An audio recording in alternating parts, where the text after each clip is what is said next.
Hello दोस्तों, कैसे हैं आप सब। उम्मीद करते हैं सभी अच्छे होंगे। सभी दोस्तों से निवेदन है कि हमारे YouTube चैनल दर्पण ज्ञान YouTube चैनल को सब्सक्राइब कर लें ताकि हमारी हर वीडियो का नोटिफिकेशन पहुंचता रहे, क्योंकि आपका एक सब्सक्राइब करना हमारे लिए बहुत महत्वपूर्ण रखता है।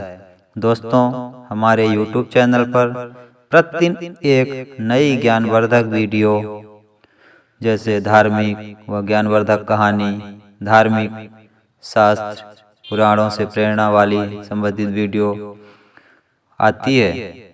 अतः आपसे हमें उम्मीद है कि हमारी प्रत्येक वीडियो को जरूर पसंद आएगी। इसीलिए हमारी वीडियो को लाइक करें और दूसरों को शेयर अवश्य कर देना।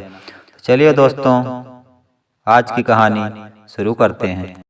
आपको इस कहानी के माध्यम से तोता और मैना की कहानी के विषय में बताएंगे। कैसे तोता मैना की दोस्ती होती है और कैसे तोता मैना की तबीयत खराब होते देख चिंतित हो जाता है। आप इस कहानी को अंत तक जरूर सुनिएगा। प्राचीन समय पर एक बहुत ही भयानक जंगल था। उसी जंगल में बहुत से भयानक जानवर भी रहा करते थे, जो अपना पेट पालने के लिए किसी भी जानवर कर मारकर खा जाया करते थे। इसी जंगल के एक पेड़ पर तोता और एक मैना रहा करते थे। बहुत दिन तोता बहुत ही आलसी किस्म का था, जो दिन भर पेड़ में ही पड़ा रहता था, और उसी पेड़ में एक मैना भी रहती थी, जो तोते का उल्टा थी। मैना को बिल्कुल आलस पसंद नहीं था। मैना बहुत ही मेहनती थी। एक ही पेड़ में रहने के कारण तोता और मैना के बीच आपस में बहुत लड़ाई हुआ करती थी, जिसके कारण वो दोनों एक दूसरे से नफरत करते थे। कई दिनों तक दोनों में बातचीत तक नहीं हुई, लेकिन धीरे धीरे समय बीतता गया और दोनों के बीच में बोलचाल शुरू हो गई। देखते ही देखते तोता और मैना के बीच गहरी मित्रता हो गई। कुछ समय में वह एक दूसरे से इतना घुल मिल गए कि वह एक दूसरे को प्रेम भी करने लगे थे, जो एक दूसरे के बिना एक पल भी रह नहीं पाते थे। समय के साथ साथ तोता और मैना खुशी खुशी अपना जीवन व्यतीत कर रहे थे, लेकिन दोनों एक खुशी मौसम को मंजूर नहीं थी। तभी जब सर्दियों का मौसम आया और ठंड पड़ना शुरू हो गई, देखते ही देखते कुछ ही समय में वहां पर ठंड का प्रकोप अचानक बढ़ गया, जिसके कारण कुछ ही दिनों में मैना की तबीयत खराब होने लगी। यह देखकर तोता बहुत चिंता में पड़ गया और उसने मैना से कहा कि चलो हम लोग कहीं दूर चलें, जहाँ पर मौसम सही होगा, और वहाँ पर हम लोग अपने लिए कुछ खाने के लिए भी ढूंढ देंगे। वहीं पर अपना नया घर बनाएंगे। यहाँ पर अब ज़्यादा ठंड पड़ने के कारण खाने के लिए भी फल नहीं मिलेंगे। अगर हम यहाँ ज़्यादा दिन तक रहेंगे तो हम जिंदा नहीं बचेंगे, जिसके लिए हमें यहाँ से जाना ही पड़ेगा। लेकिन मैना की ज़्यादा तबीयत बिगड़ जाने के कारण वह तोता के साथ जाने से मना कर देती है, जिसके बाद तोता मैना से कहता है, ठीक है, जब तक तुम ठीक नहीं हो जाती तो हम लेकिन पर रहेंगे। हमको यहाँ पर खाने के लिए कुछ नहीं मिलेगा, जिसके लिए मुझे ही अकेले जाना पड़ेगा और कुछ खाने पीने के लिए फल की व्यवस्था करनी पड़ेगी। जिसके बाद मैना तोता को जाने का आदेश देती है। मैना की बात सुनकर तुरंत उड़कर चला जाता है और कुछ दूर जाने पर उसको आसपास कुछ दिखाई नहीं देता, जिसके बाद वह थोड़ा और आगे चला जाता है, लेकिन फिर भी तोते को कुछ नज़र नहीं आता, जिसके बाद में इधर उधर भटकते हुए काफ़ी दूर निकल जाता है।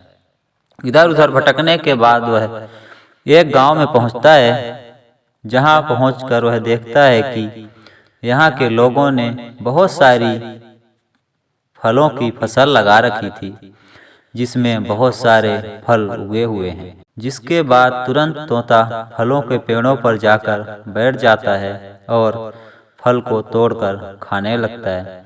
फलों को खाने में वह इतना खो जाता है कि भूल जाता है कि उसको मैना के लिए भी कुछ खाने के लिए ले जाना है। वह फलों को खाकर अपना इतना पेट भर लेता है कि वह कहीं भी चलने फिरने के लायक नहीं बचता। जिसके बाद तोता वहीं पर आराम करने लगता है। जैसे ही तोता आराम करने के लिए लेटता है तो वहीं पर वह गहरी नींद में सो जाता है। जब तोता गहरी नींद से जागता है तो मैं देखता है कि चारों तरफ बहुत ही अंधेरा हो चुका है, जिसके कारण वह अंधेरे में उड़ नहीं सकता और फिर वह अपनी गलती के लिए अपने आप को कोसने लगता है। कहता है कि जब मेरी वजह से हुआ है, मेरी ही गलती है, मुझे इतना नहीं खाना चाहिए था। जब मैं अपनी मैना के पास कैसे जाऊंगा? वह बेचारी की तरह परेशान हो रही होगी और उसकी तो तबीयत भी बहुत ज़्यादा खराब है। अब मैं क्या करूं? किस प्रकार से मैं उसके पास जाऊं? जिसके बाद तोता सुबह होने का इंतज़ार करने लगा और कहता है जैसे ही सुबह होगी तो मैं फल लेकर तुरंत पास मैना के पहुंच जाऊंगा। 2-3 दिन लगातार उड़ने के पश्चात वह मैना के पास पहुंच जाता है और तुरंत मैना को खाने के लिए फल देता है, जिसको खाकर मैना में थोड़ी सी जान आती है। लेकिन बहुत ज़्यादा तबीयत खराब होने के कारण मैना को बहुत ज़्यादा कमजोरी आ जाती है, जिसके कारण वह उड़ नहीं पा रही थी। तभी यह देखकर तोता मैना से कहता है कि जब तक तुम पूरी तरह तरीके से ठीक नहीं हो जाओगी तो मैं रोज जाऊंगा और खाने के लिए फल लेकर आऊंगा। इसके बाद तोता रोज उस गांव की ओर उड़ जाता और वहां से फल लेकर वापस मैना को लाकर देने लगा। धीरे धीरे ऐसा करते हुए तोते को काफी समय हो गया। तोते के इस प्रयास से मैना धीरे धीरे ठीक होने लगी और कुछ ही समय में जब मैना पूरी तरीके से ठीक हो गई, यह देखकर तोता बहुत खुश हो जाता है और मैना भी तोते को धन्यवाद देती है। फिर दोनों उड़कर उसी गांव में पहुंच जाते हैं जहां से तोता रोज फल लाया करता था। जब मैना यह देखती है कि तोता रोज इतनी दूर आकर फल लेकर जाता था तो वह तोते से बहुत प्रसन्न हो जाती है। जिसके बाद वह तोता और मैना दोनों उसी गांव में खुशी खुशी अपना जीवन व्यतीत करना शुरू कर देते हैं। उम्मीद है दोस्तों आपको यह कहानी पसंद आई होगी। ऐसी ही बहुत सी कहानियां हैं जो हमारे चैनल में आती रहेंगी। दोस्तों हमारे चैनल को सब्सक्राइब कर लेना, लाइक कर देना और अपने परिवारजनों मित्रों में शेयर